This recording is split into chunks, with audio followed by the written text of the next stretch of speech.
Pemirsa, peresmian Jakarta International Stadium JIS yang diselenggarakan pada Minggu 24 Juli lalu mengundang pertanyaan semua pihak imbas robohnya tembok tribun penonton.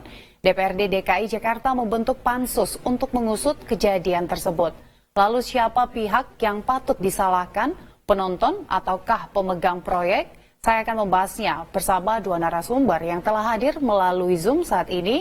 Ada Bapak Ari Wibowo selaku PLT Project Director JIS PT Jakarta Propertindo Jakpro dan juga Bapak Agus Hamonangan selaku anggota Komisi D DPRD DKI sekaligus Wakil Ketua Fraksi PSI.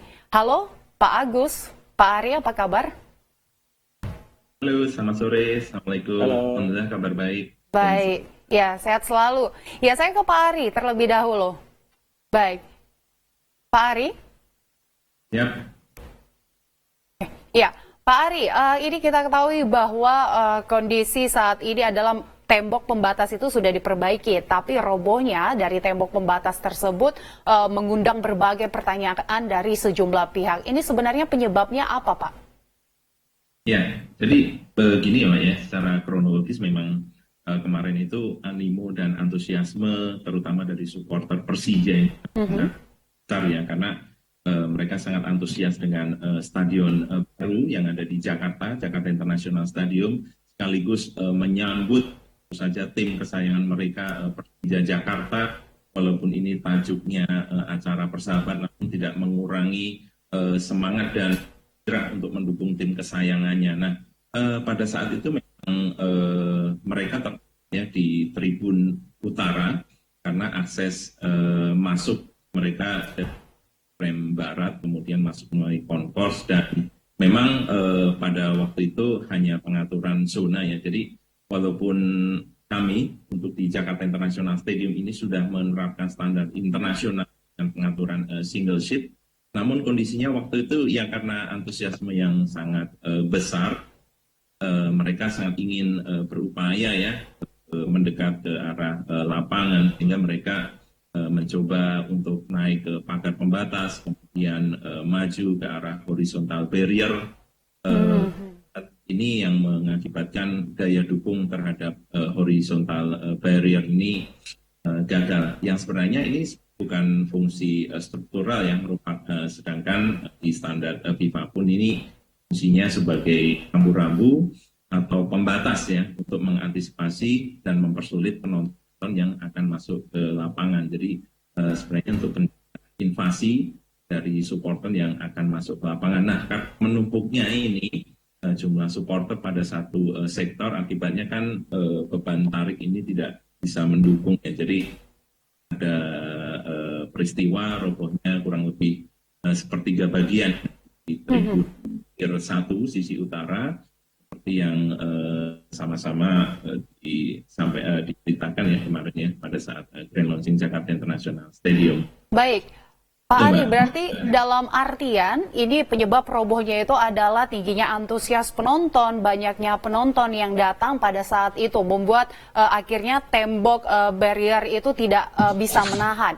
Namun sebenarnya untuk saat ini setelah sudah diperbaiki, apakah ada perubahan dari struktur bangunannya sendiri atau seperti apa? Apakah lebih kuat dari sebelumnya? Ini seperti apa, Pak?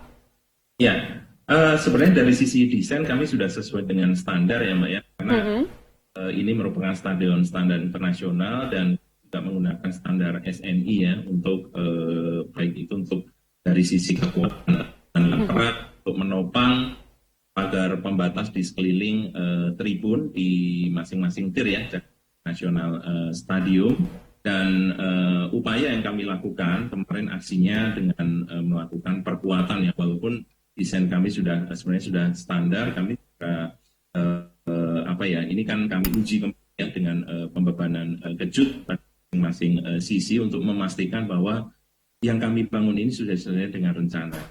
Dengan kejadian kemarin kami berupaya untuk lebih memperkuat kembali dengan pengecoran beton ya sekeliling tribun area tier 1 dan juga pada di area sekeliling tribun baik itu tier 2 dan tier 3. Jadi kami sudah melakukan evaluasi menyeluruh, dan yang kami lakukan mitigasinya dengan perkuatan-perkuatan pada tribun pembatas.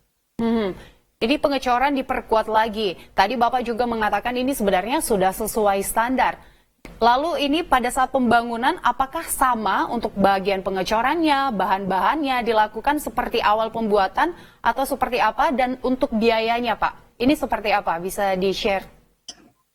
Ya, sebenarnya kalau dari desain ya Mbak ya, kami sudah pastikan ini sudah sesuai dengan rencana karena untuk melakukan perancangan Jakarta International Stadium ini sudah melalui proses perizinan juga ya Mbak ya di Dinas PTSP, baik itu sidang TABG untuk arsitektur maupun struktur geoteknisnya.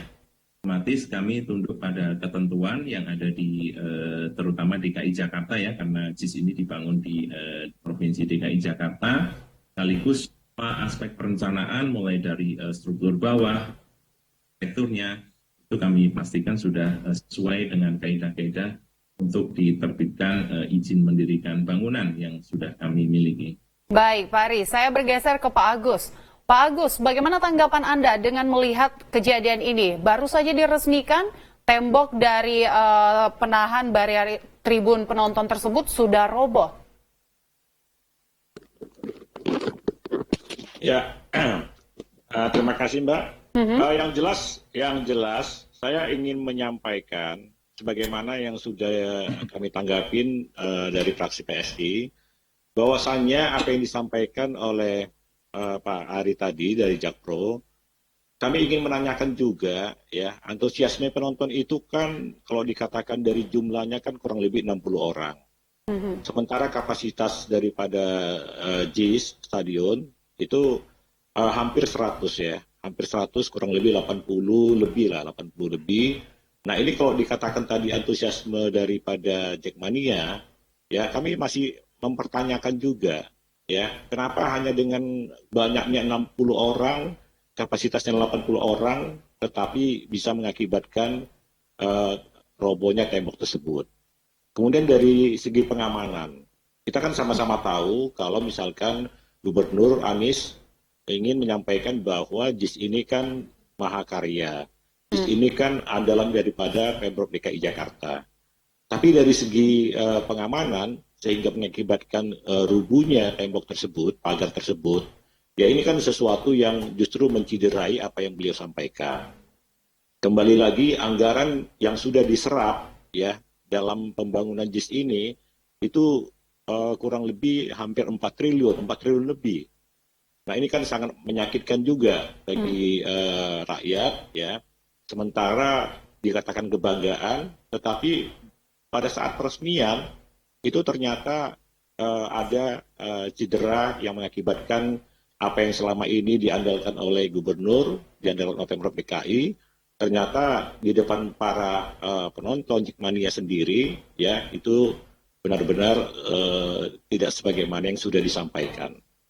Jadi teman-teman DPRD ya ingin membentuk pansus, panitia khusus, saya rasa ya itulah jalan yang terbaik menurut kami untuk memanggil para pihak, terutama para kontraktor ya yang membangun JIS, tentunya juga Jakpro dan mereka-mereka stakeholder yang terlibat. Baik Pak Agus, baik Pak Agus Fahri, nanti kita akan lanjutkan kembali dialog ini. Kita akan jeda terlebih dahulu, pemirsa tetaplah bersama kami di Dialog Newsroom.